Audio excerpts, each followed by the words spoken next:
Well, welcome back to Actionable Intelligence. I'm Eric Greitens. As promised, we're joined now by Just the News founder and editor-in-chief, John Solomon. And I want to encourage all of you to go right now to justthenews.com. Check out the #1 trending story on the site.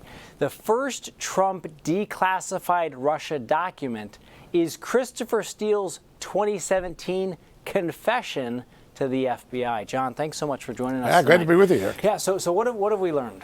Well, we now know that Christopher Steele had a motive when he created the Russia collusion narrative and leaked it to the news media. Actually, it was two motives. One was to protect Hillary Clinton because he thought that the email scandal around her was threatening her chance to win the presidency, and so he wanted to counteract it with this Russia collusion narrative. The second motive, and let's keep in mind where Christopher Steele came from. He's not an American. He was a British MI6 agent, former agent. He is a foreigner.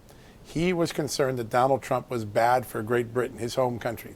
Those two things, he tells the FBI, motivated him to put out the Russia collusion story, which we now know to be false. We also learned something very important. Where did he get his best information from? Where did he get his subsource? The guy who made up, or whose stuff later was completely debunked. We found out that the former National Security Council staffer, Fiona Hill, who was an impeachment witness against Donald Trump, worked in Donald Trump's NSC before that, she was the one who connected him, Christopher Steele, to his subsource. Now, why is that important? We now know that the subsource was assessed by the FBI as early as 2009 to be a Russian asset. He was somebody involved with Russian intelligence. That means an impeachment witness that we didn't know had a connection to a Russian asset and gave that Russian asset to Christopher Steele, which then gives birth to the dossier. A lot of things that would have been nice to know when we were going through the Russia collusion investigation and the impeachment hearings. And unfortunately, we're only learning about it at this very late moment. Yeah, and these are big revelations because, again, this shows the motivation in Christopher Steele's own words. That's right. He's saying this is why this entire Russia collusion hoax got started. It was because of Hillary Clinton's email scandal. Yeah. And what's perhaps most striking as I was reading it, again, as you mentioned, Christopher Steele, MI6 agent. A lot of people associate MI6 with James Bond, but this is the British Secret Intelligence Service. It is their foreign intelligence service. Ground service. Christopher Steele is one of their former MI6 agents, and he's saying that he did this because he was worried about the relationship between the United States and the United Kingdom. Think about the irony that this entire scandal began with the idea that Donald Trump might be involved in an effort by a foreign country to influence the election, and it now turns out that Hillary Clinton funded a foreigner to influence our election. The entire script has been flipped, and the FBI knew in real time all these things. They helped sustain this political dirty trick for 2.5, 3 years. It's really remarkable. As you read through the documents, you're just sitting there wondering, what in God's name was the FBI thinking? Why did they keep letting this go on? Yeah, and one of the things I also want to remind our viewers of, John, which I really appreciate, is that you've got your story. It's out there. It's a #1 trending story. But you also have, in the dig-in section, you've got a 26-page document that actually outlines the FBI's interview with Christopher Steele, where he makes these confessions. You can read it yourself in entirety. It's great reading. It's very interesting. It's very lightly redacted, so most of the information is public and visible to everyone, and everyone will make up their own mind. It'll be interesting to see what people think. Well, it's so good because people can make up their own mind. Instead of you and all of your reporters do this, you actually put out these sources so people can read them for themselves. There's a 26-page interview, and then there's also, I think it's a 9 or 10-page summary where the FBI the original notes, going through the original notes, all of the highlights of Christopher Steele's confession around this. It is a striking piece of reporting. I encourage everybody to get out there and take a look. And John, give us a sense, what else do you think is coming related to as we look into more of these declassified documents? It's funny you should ask, because tomorrow morning we're going to have an entirely new story that I think will be quite alarming to people. It really will cement the idea. We've heard all throughout the Russia investigation that the Republicans particularly see two systems of justice. One applied to President Trump, one applied to everybody else, including those in the Justice Department. We now are going to be able to illustrate to the American public how an almost identical situation with Hillary Clinton's campaign, an allegation of foreign influence involving money to her campaign, how it was handled, 180 degrees different than the way they handled Donald Trump. So here's what we're going to reveal. Yes. In late 2014, as Hillary Clinton's 2016 campaign was about to come to life, the FBI received credible intelligence that a foreign power, a foreign nation, was thinking of taking some of its foreign aid money and routing it into donations to help Hillary Clinton's election. No evidence Hillary Clinton herself knew about it, but a very serious counterintelligence threat. The FBI developed a lot of evidence out of a field office and then applied for a FISA warrant. We now know what that is, thanks to Carter Page and the Russia collusion case. For 4 months, the FISA warrant lingered with no action. FBI agents became frustrated because their evidence of wrongdoing, their evidence of the plot furthering, had become stronger. Eventually, one agent got the gumption to actually write an email to James Comey, the director, leapfrogged his entire chain of command, said, I might be out of line, but director, I want to find out why we're not getting this FISA because it's a very serious matter. And Comey wrote back, I'm ignorant. I don't know anything about it, but I'll try to get smarter about it. Then, all of a sudden, the strategy pivots. They're no longer talking about a FISA. They go and they give a defensive briefing to Hillary Clinton through her lawyer, David Kendall. What a difference. Donald Trump never got a defensive briefing when the concerns came in about Russia.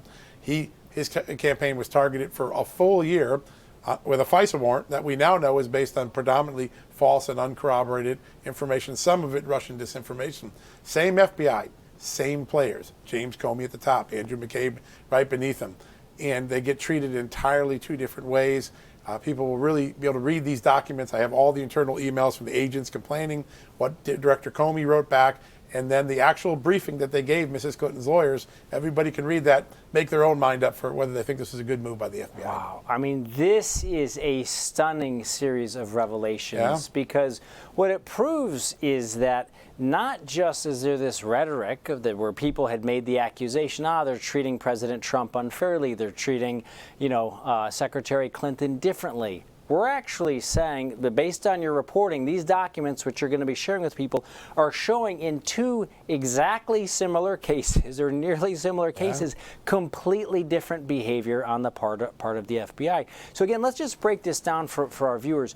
What happened in Trump's case was that they got a FISA warrant, which meant that they could actually go out and they could spy on or intercept the communications, phone calls, emails, all of this. They used confidential human sources to record individual conversations wearing a wire. So they did all of the most intrusive and invasive tactics that you could use in a counterintelligence investigation.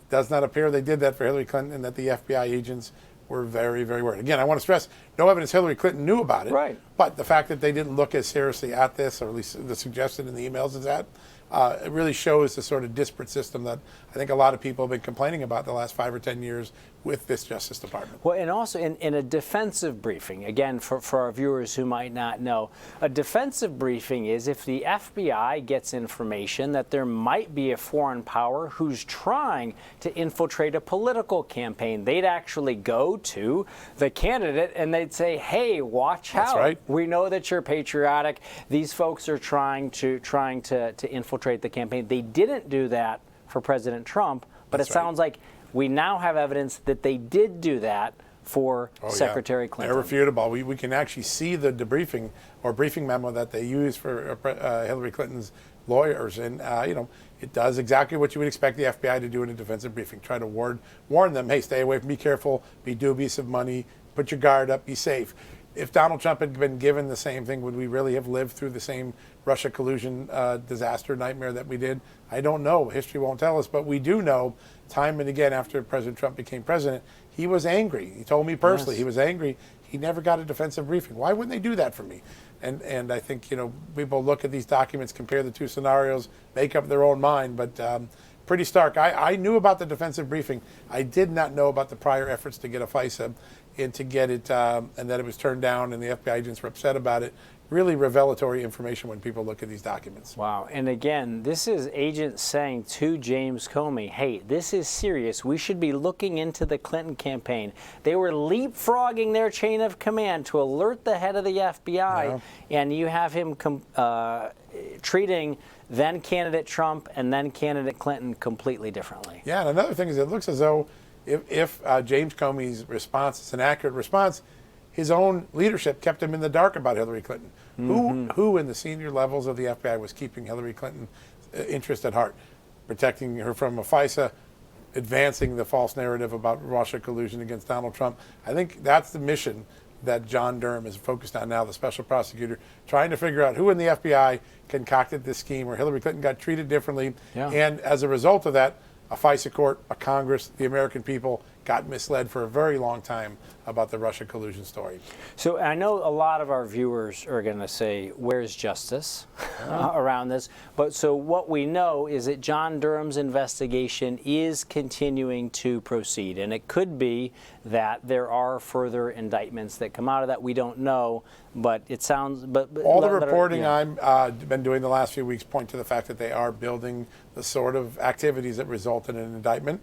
I think the fact that at the very end of Attorney General Barr's tenure, he upgraded John Durham from just being a normal U.S. attorney taking on a special case to a special counsel, special prosecutor. That, I think, signs that they really found criminality and they want to bring it to completion. But now the question is, will the Biden administration see it all the way through? We'll have to find out. Absolutely. Well, John, we very much appreciate you and the entire team at justthenews.com for digging into all of these stories. So, folks, again, you can go right now to check out the story about the Steele dossier. It's the #1 trending story at justthenews.com. And be sure in the morning to check out this earth-shattering story about the way that the FBI treated then candidate Trump compared to how they treated then candidate Clinton.